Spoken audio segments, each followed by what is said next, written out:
Did you hear about the big David Vitter scandal today?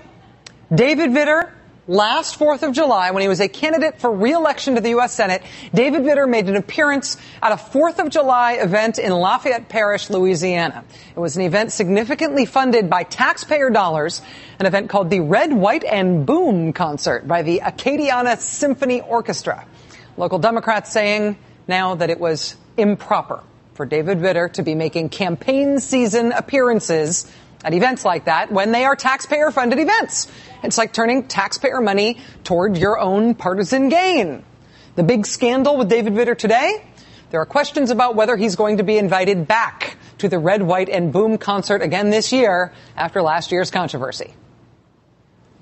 That's the David Vitter scandal of today's news. Kind of a high-class scandal to have, right? It's kind of a high-class problem to have if you are a United States senator who has been caught patronizing hookers. Because after all, the should I or shouldn't I appear at the Red, White, and Boom concert scandal is the kind of scandal you can really only have if you are a member in good standing of the United States Senate, which David Vitter, remarkably, is. No Louisiana Republican, no Republican member of the United States Senate, no elected Republican at all, anywhere, ever appears to have called on David Vitter to resign from the United States Senate once he got caught up in the big hooker scandal. That fact has, of course, not stopped Republicans from calling on other members of Congress to resign for their sex scandals, even when their sex scandals didn't involve criminal behavior and paying for actual sex. Of course, not calling on people to resign depends on the people caught up in the scandal not being Republicans. Because the point is, David Vitter is a Republican. And it's okay if you're a Republican. If you're not a Republican, though, if you are, say, a Democrat like Congressman Anthony Weiner, well, I'm sorry, you have to go. As David Vitter has undoubtedly pondered his luck throughout this Anthony Weiner scandal, Democrats have not only refused to hold Republicans accountable for the double standard, but Democrats have joined with Republicans in piling on with the demands that Anthony Weiner had to resign even as David Vitter stays in the Senate, even as no national Republicans ever called for John Ensign to resign either. Today, all of that piling on, by the Democrats in particular, produced its perhaps inevitable result, and Anthony Weiner resigned. Our offices, you may know, are at 30 Rock here in New York City. And when we are at our offices here at 30 Rock covering news events as they unfold across the country or across the world, the way that works here technologically is that we see tape. We see footage as it's being fed in. That's what they call it. It's essentially just a fancy kind of uploading that uses satellites. Sometimes stuff gets fed in live. Sometimes tape gets fed in after the fact, after the event. But what we see here at 30 Rock in our system, in the control room or in our computer systems, when we are waiting for a feed, what we see always starts like this. These little color bars. This tells you that a feed is about to come in from a news event somewhere. This one right here is a sort of generic one. NBC News CH is NBC News Channel, which is where all of the NBC affiliates send their video. And that is what it says above that, Charlotte, North Carolina. That's located in Charlotte, North Carolina.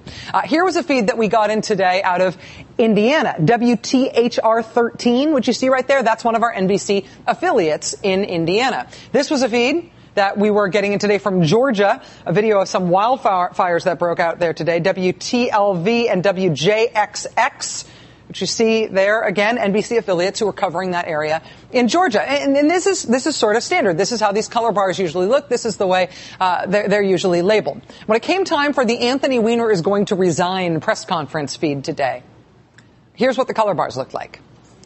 Ha! H-A. Ha!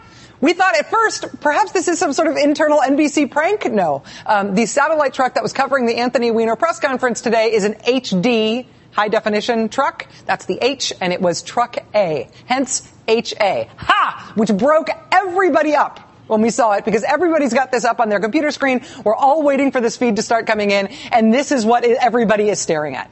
And it is sort of the perfect inadvertent commentary from within the machine about what just ended this congressman's career. It is not some foregone conclusion that bad behavior in office leads to the end of a congressional career. David Vitter and his hooker scandal, as we have noted, David Vitter is still there, getting caught up now in other, lesser, friendlier controversies. His former colleague, John Ensign, lasted for years after his sleeping with his staffer / cover-up / illegal lobbying / payoff thing was exposed. Democratic Congressman Charlie Rangel of New York is still a member of the House, even after he was found to have violated 13 separate House rules related to taxes and gifts. Democratic Congressman William Jefferson of Louisiana, the $90,000 hidden in his freezer guy, he stayed in office until his constituents made the decision. They eventually voted him out.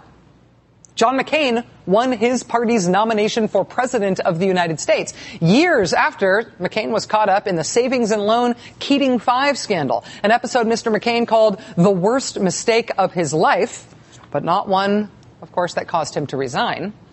Republican Senator Larry Craig, he also stayed in office after the whole wide stance airport stall thing.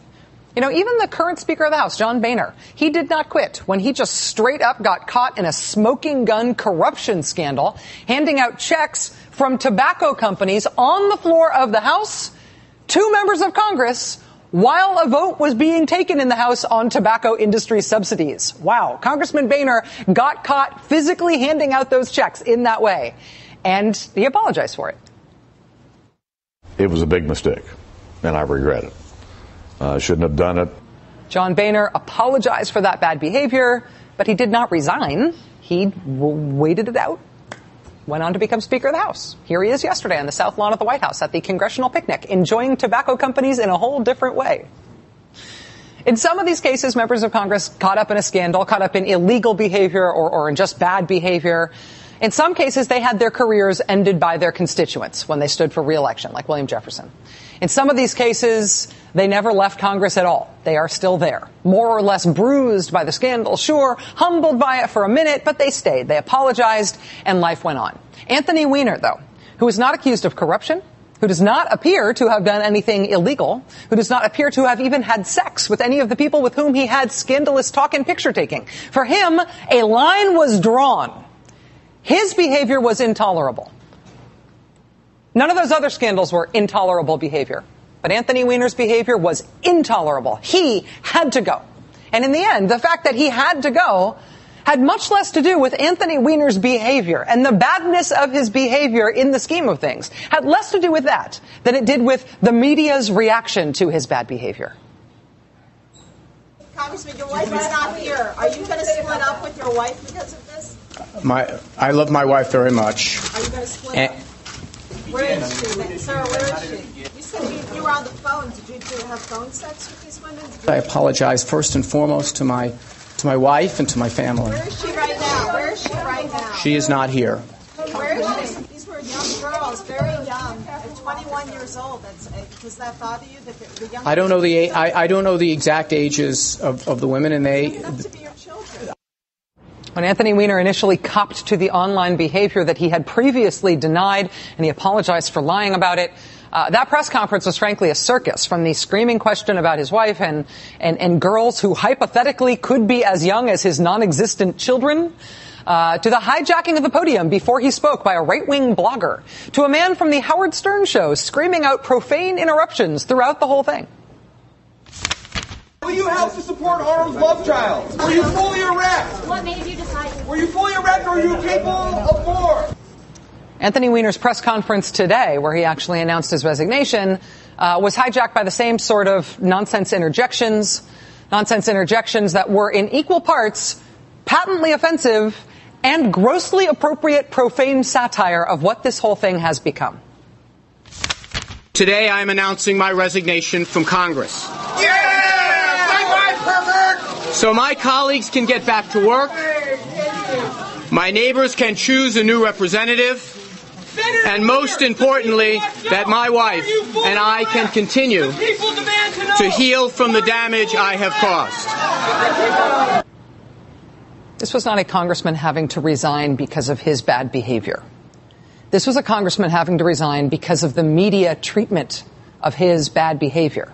When that same Howard Stern show sidekick guy started screaming pornographic jokes essentially at Anthony Weiner today, and then the TV cameras cut right to him. And then he ended up getting interviewed after the press conference as a source of information about what was happening with this congressman's career. That was not a departure from this story. That was this story. That was the perfect culmination of this story. The snake circling around and starting to eat its own tail. This is the media covering the media ending a man's career. The media's own coverage in both its volume and its character creating the circumstances that forced his resignation, which of course they all gathered to cover. Anthony Weiner's behavior online was gross. His lying about it was gross too. And Anthony Weiner's resignation carves in stone the partisan double standard about whether immoral behavior ends careers, whether illegal behavior ends careers, despite which party it is that makes personal sexual morality its political platform. Anthony Weiner's resignation also, frankly, feeds the beast. If the key to ending somebody's career is not the severity of their bad behavior, but rather how much press coverage you can generate about any level of bad behavior, then congratulations, Democrats. In an era of unhinged, ideological, big money, conservative media that is wholly and admittedly divorced from the precepts of journalism, in hounding Anthony Weiner into resigning, because of the distraction of all this coverage, in hounding Anthony Weiner into resigning, you have just fed and unleashed this beast against yourselves, probably for a generation.